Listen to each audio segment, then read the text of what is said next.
Jackie. I'm a wife, mom, a home educator of 17 years, and a music therapist. I thought I'd come to you today and just tell you a little bit about some tricks I learned teaching my children when they were learning to spell.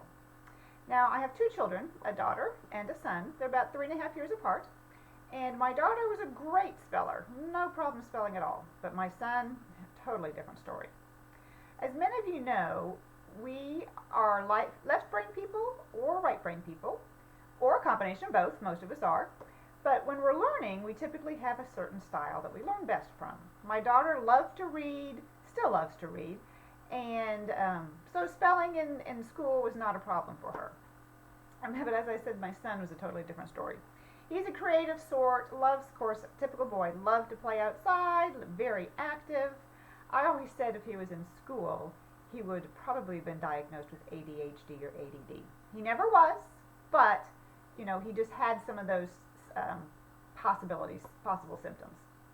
So one of the books that I came across while I was homeschooling is this book called Right Brain Children in a Left Brain World by Jeffrey Freed and Laurie Parsons. It was a lifesaver, especially in teaching my son spelling. One of the things I learned is that when you are left-brained, you think in black and white.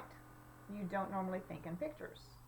If you're more right-brained, you think in pictures. You remember movie scenes, you remember things in color, and so learning things that are in black and white can be very challenging.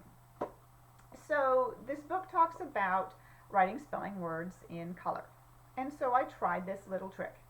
Typically they say, when you're doing it, use a word that's just a little bit above their grade level.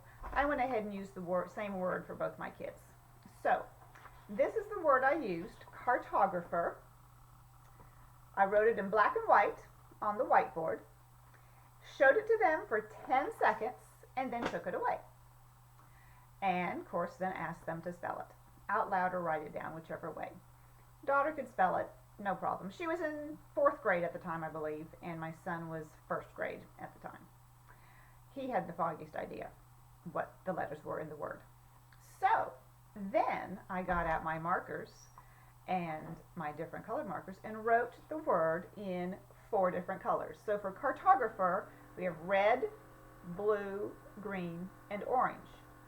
Showed it to them for 10 seconds, and then took it away and asked my daughter to spell it. Of course, she could still spell it, and asked my son in 1st grade to spell it. He could spell the word. I was just shocked.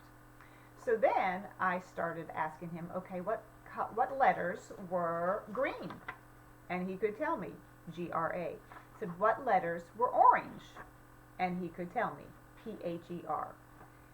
And so I kept quizzing him, and he could still spell the word.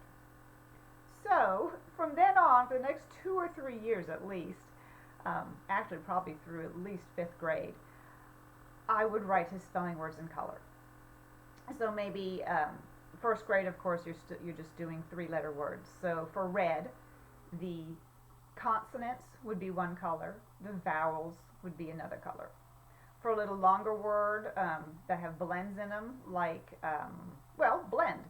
B-L was one color, the vowel was another color, and D was another color. So think about how you can use colors to help your children learn to spell. I hope you're doing okay during this time of quarantine while we're going through this pandemic, and most everyone is having to homeschool in some form or fashion. But touch base with your friendly homeschoolers, and we can always give you some tips and helps through this difficult time. Hope you have a great day.